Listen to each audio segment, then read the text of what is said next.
Et maintenant, je demandais à Aurélie Crouzet, directrice du pôle commerce et retail de l'IFOP, Consumer, pardon, de faire la dernière présentation de la matinée.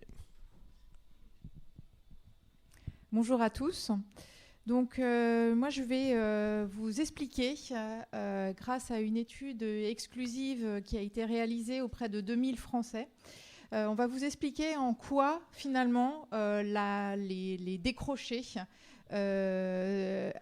quelle est vraiment leur consommation, quel impact sur la consommation de cette France qui décroche.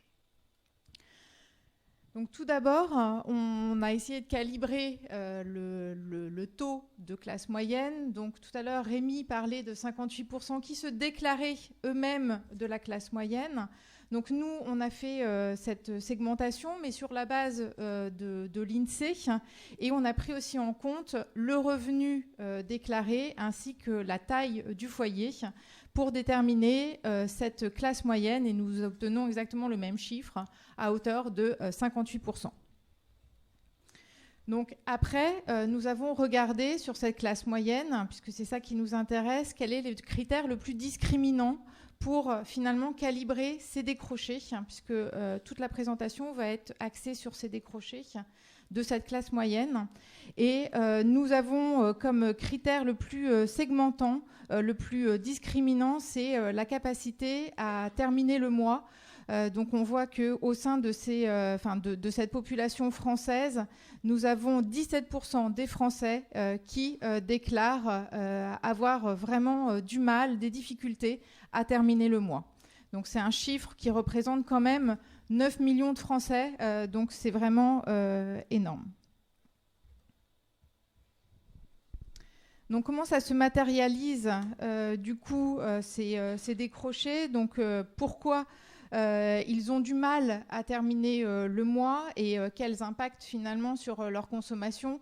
Donc on voit très clairement quand on leur demande, c'est vraiment de la perception, quand on leur demande quel est le poste de dépense qui a le plus augmenté au sein de leur charge, on voit que ce sont vraiment des besoins essentiels en bas de la pyramide de Maslow, donc notamment les dépenses alimentaires.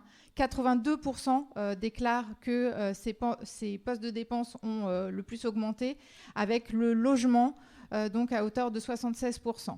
Et juste derrière, on en parlait aussi précédemment dans les présentations, on voit aussi le véhicule qui apparaît comme un poste de dépense ayant énormément augmenté. Donc c'est vrai que cette perception inflationniste va forcément avoir un impact sur leurs achats et leur comportement. Et on note vraiment une tension énorme parce que quand on leur demande finalement ce qui leur reste en fin de mois, ils sont quand même 90% à dire que de mois en mois, c'est de plus en plus compliqué pour eux. Donc c'est en décrochage de 40 points par rapport au reste de la classe moyenne. Donc c'est vraiment énorme. Et ils sont aussi 90% à dire qu'ils ne peuvent plus du tout épargner, rien du tout en fin de mois. Et c'est en décrochage de 50%, de 50 points par rapport au reste de la classe moyenne. Donc on voit aussi vraiment, et ça explique qu'un an après, au sein de ces décrochés, nous ayons encore 75% qui déclarent soutenir ou se sentir gilet jaune.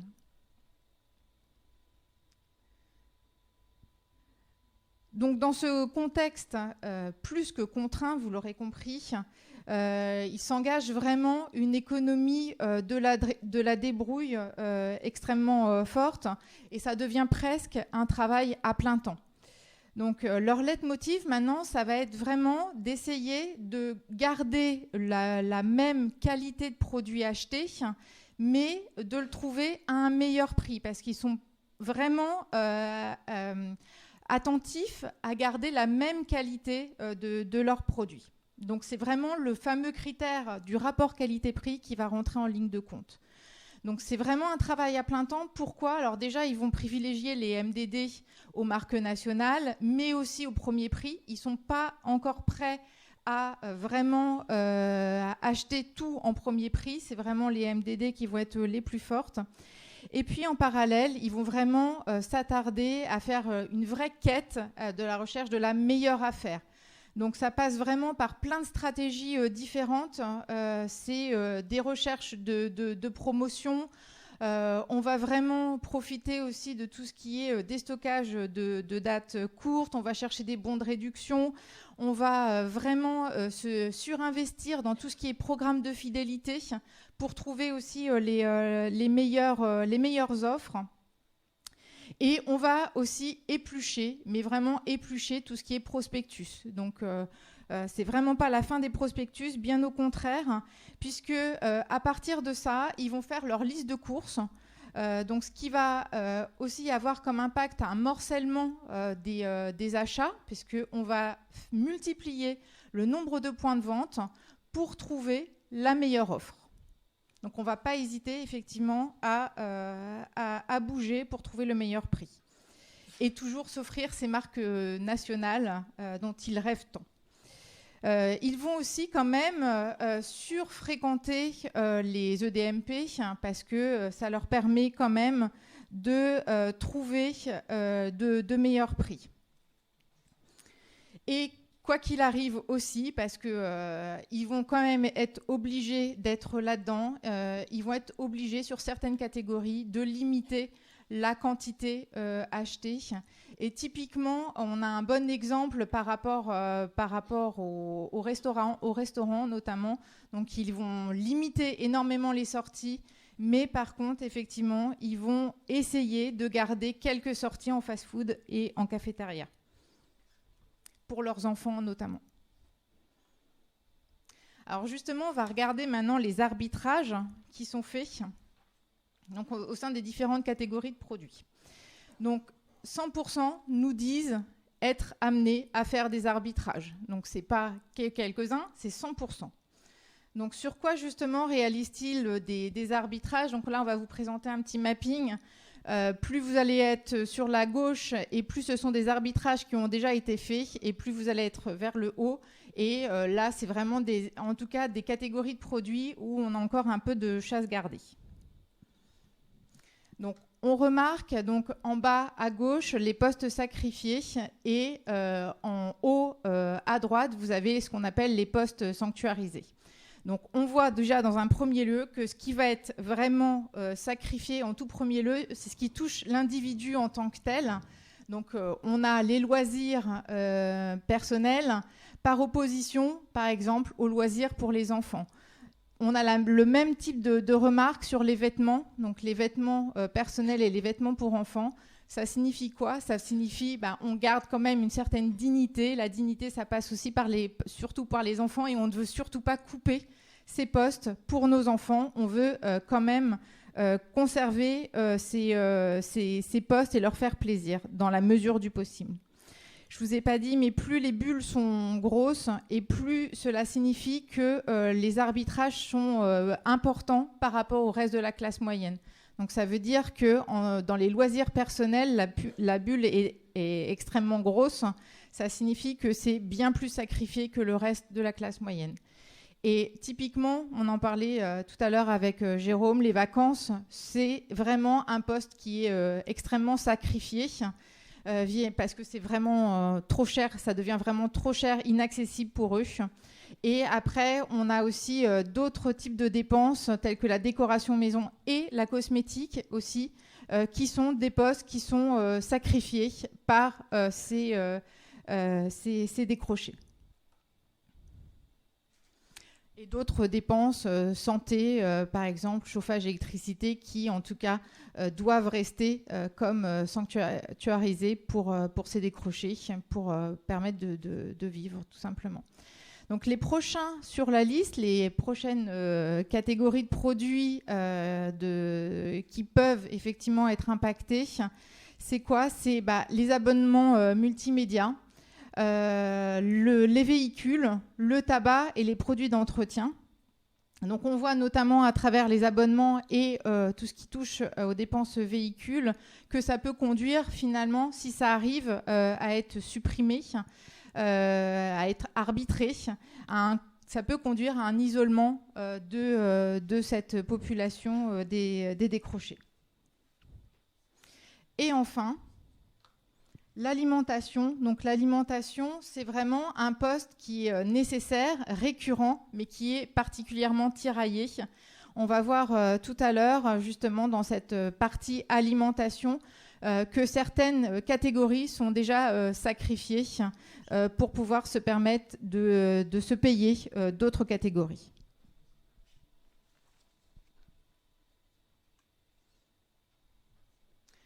Donc maintenant, on va faire un petit recentrage justement sur le food. Donc on a vu effectivement que leur recherche était extrêmement centrée sur le rapport qualité-prix. C'est ça qui va rentrer en ligne de compte. Mais pour autant, ils ont vraiment énormément d'attentes. Et ce sont des attentes qui sont communes au reste des classes moyennes. Et ces attentes sont très tournées sur tout ce qui est protectionnisme. Donc on veut du local, de la marque française, du bio, mais aussi le côté vraiment sain des produits, donc avec le bio qui est toujours à la jonction, la naturalité. Ils sont très attentifs aussi à la liste des ingrédients. Donc ils ne veulent pas, encore une fois, dégrader les types de produits qu'ils achètent. Ils veulent vraiment quand même conserver, pour des raisons évidentes de dignité, de statut aussi, garder des produits qui restent quand même de bonne qualité. Mais néanmoins, leur portefeuille ne leur permet pas forcément de répondre à toutes les attentes, et c'est là aussi se créent des tensions. C'est que finalement, tout ce qui est désiré en termes de protectionnisme, donc qui peuvent aussi les impacter derrière pour leur travail, etc. En tout cas, ce n'est absolument pas comblé parce qu'ils ne trouvent pas l'offre qui corresponde à leurs besoins.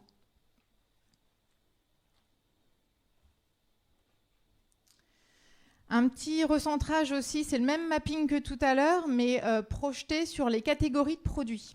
Donc de la même façon, on leur a demandé là où ils faisaient déjà des arbitrages et ceux finalement sur lesquels ils ne feraient jamais d'arbitrage. Donc les catégories qui sont les plus arbitrées finalement sont les catégories superflues, qu'on peut considérer en tout cas moins essentielles pour la bonne santé. Donc on va avoir dedans les bonbons, chocolat, biscuits sucrés, salés, la charcuterie et les plats cuisinés. Donc là, on est vraiment, ça se matérialise par quoi ? Ça se matérialise soit par une déconsommation de ces produits-là, soit sur des achats plutôt centrés en hard discount. Donc on va aller chercher ces catégories-là pour le moins cher quand on a encore envie d'en consommer ou quand on peut encore en consommer. A contrario, on a les catégories qui sont sanctuarisées, donc qui sont essentielles au bon fonctionnement physiologique du corps. Donc on a dedans le pain, les féculents, le beurre, crème, les produits frais, laitiers frais, les légumes et les fruits. Donc on voit la bulle des fruits qui est assez grosse. Donc ça signifie que sur les fruits, effectivement, ils ont dû quand même déjà faire des arbitrages plus importants que le reste de la classe moyenne. Et c'est une catégorie, en tout cas, qu'il est moins essentielle par rapport aux légumes et qu'on peut éventuellement supprimer, même si c'est effectivement dommageable. Et d'ailleurs, on voit l'émergence des fruits et légumes en EDMP qui permet finalement de rendre plus accessible aussi ce type de produit à cette classe moyenne décrochée. Et puis on voit aussi tout à gauche donc les catégories de produits les plus chers. Donc on peut appeler ça flexitarisme, mais flexitarisme obligé, imposé, on va dire, avec notamment la viande. On voit que c'est une catégorie qui est énormément arbitrée pour ces décrochés, au même titre que le fromage et le poisson. Et on voit, il n'y a rien dans le cadran en bas à droite. Ça signifie que déjà, tout a été déjà arbitré. C'est-à-dire que sur l'alimentation, c'est vraiment extrêmement complexe. On a vu que c'était la dépense la plus forte ayant le plus augmenté. Donc là, ils ne peuvent plus rien faire. Donc là, on est vraiment à une situation critique pour ces décrochés. Un petit focus maintenant sur les circuits d'achat. On a vu tout à l'heure effectivement les EDMP qui ressortaient énormément en termes de circuits. Donc oui, on voit, la balance n'est pas encore non plus en défaveur des hyper super, mais on voit vraiment qu'il se passe quelque chose par rapport à ça, avec un poids des EDMP qui est de plus en plus fort. Donc on va aller vraiment acheter plus de catégories. Les catégories qu'on achetait avant HMSM vont être dorénavant basculées vers les EDMP, parce que ça me permet d'acheter moins cher, notamment sur les catégories qui sont considérées comme les plus basiques.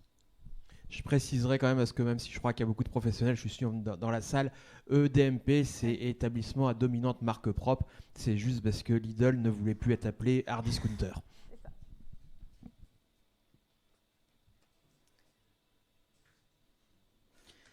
Donc au final, on voit effectivement que les classes moyennes décrochées ont les mêmes aspirations, et ça c'est ça qui est vraiment important, ont les mêmes aspirations que le reste de la classe moyenne. Ils veulent manger sain, ils veulent aussi une dimension de protectionnisme, mais malgré effectivement tous les sacrifices qu'ils peuvent faire, en tout cas l'offre produit n'est pas forcément toujours au rendez-vous, et ça crée vraiment une énorme frustration, voire même une colère. Donc c'est vrai qu'il est vraiment important que les industriels et les distributeurs réussissent à mieux adresser ces décrochés. Merci beaucoup Aurélie, merci de cette présentation. Il y a un débat qu'on a vu naître récemment dans la presse. Il y a certains qui l'espèrent, d'autres qui la redoutent, mais est-on en phase de déconsommation lorsque finalement il y a une baisse des volumes, mais encore une hausse du chiffre d'affaires? Donc oui, il y a un certain phénomène qu'on peut appeler le slow food. Donc c'est effectivement consommer moins, mais avec une valeur plus importante. Pour autant, ce qu'on remarque ici en termes de déconsommation auprès de nos décrochés, c'est vraiment pas du tout ça qui les motive. Eux, ce qu'ils veulent, c'est vraiment garder une qualité équivalente. Donc c'est déjà pouvoir se payer la même chose qu'ils pouvaient se payer il y a un an. Donc finalement, le slow food s'explique notamment, je pense, par les catégories les plus aisées qui peuvent se permettre effectivement d'avoir ce type de cheminement.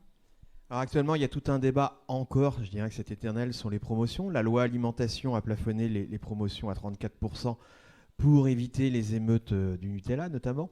Mais il y a des industriels, notamment dans les produits festifs, on va dire le champagne, le foie gras, le saumon, qui sont sérieusement à la peine. On rejoint encore cette fameuse contradiction entre le souhait de la valorisation et le porte-monnaie des Français. Oui, complètement. C'est très très compliqué comme situation. Donc on attend effectivement des marques d'avoir vraiment plus de différenciation via l'INO, le mieux manger, les dimensions RSE. Mais par ailleurs, effectivement, nos décrochés, là on voit vraiment qu'ils veulent finalement, ils veulent pouvoir se payer ces belles marques, hein, ça c'est sûr.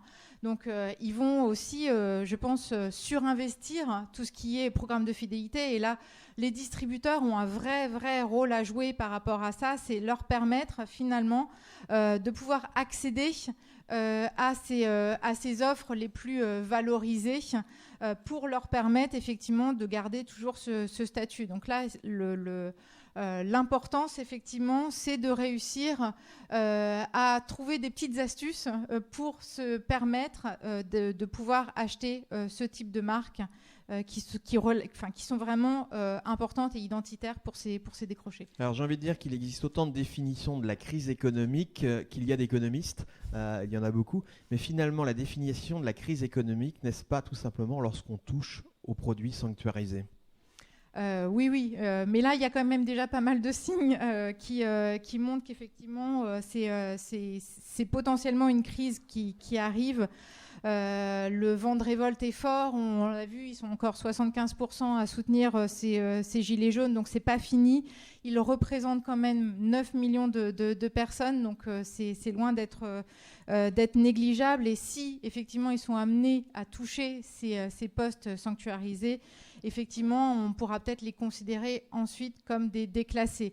Là c'est vrai que c'est quelque chose d'extrêmement fort déjà, ce qu'on peut remarquer ici.